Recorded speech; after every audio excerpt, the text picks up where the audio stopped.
Okay, so this video is going to have us going through one-dimensional problem D. So the one-dimensional problem D, that's in your daily practice.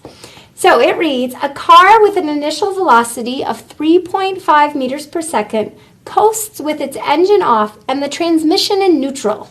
If the car experiences an acceleration with magnitude of a half meter per second squared, how long of time does it take for the car to come to a stop? So that's problem D. So identifying the object of interest is our first step. So what is our object that we care about the motion? That's that car. And then we need to identify the time of the motion. When does the stopwatch start? When does the stopwatch end? And again, this is a description of what defines the beginning and the end.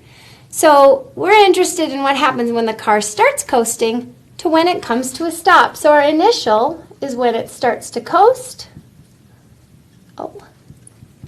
And when it comes to a stop. Okay, now we have to define the world. Here's my car. And very frequently we'll define that origin at the starting position of the object. Not always, but it's a great strategy to use to give us one of those variables. So I have my origin at the car at x equal to 0, and it's going to stop somewhere out here. Well, we don't know what that is.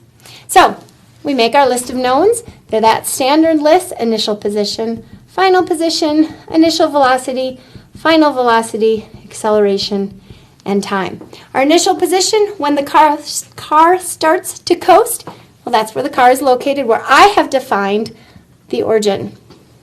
Final position, not so sure about that one. Initial velocity. It says that the car is going 3.5 meters per second when it starts to coast. So initially, at the beginning, it's going 3.5 meters per second. Now, I am suggesting, there's that front windshield, that the car is moving in this direction. So it's a positive 3.5 meters per second. The final velocity when the car comes to a stop. Well, stopping is when it hits 0 meters per second. And it says it has an acceleration of 0.5 meters per second squared. And again, that's the magnitude. So we have to check that direction. If the car is moving to the right and it's going from a velocity to no velocity, it's slowing down. And when we think about objects that are moving in one direction and slowing down, then the acceleration is in the opposite direction of the motion. If the motion is to the right, the acceleration is opposite, or to the left. So this is important. Defining that direction is critical. So we have a negative 0.5 meters per second squared acceleration, and we don't know the time. That's our unknown.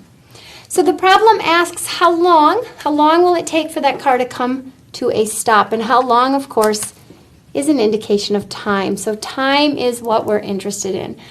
Now, we have two equations. Remember, x final equals x initial plus v initial times time plus 1/2 acceleration times time squared. That uses time. We also have v final equals v initial plus acceleration times time. Also uses time. Well, if I'm interested in time, both of these equations have time in them that I could solve for. How do I pick which one? Well, remember, we want to pick the one that has the most information out of our known list. Well, I have both velocity pieces and acceleration, so this one gives me all the information I need. So I would pick the final velocity equation. V final equals V initial plus acceleration times time. That's the equation of choice.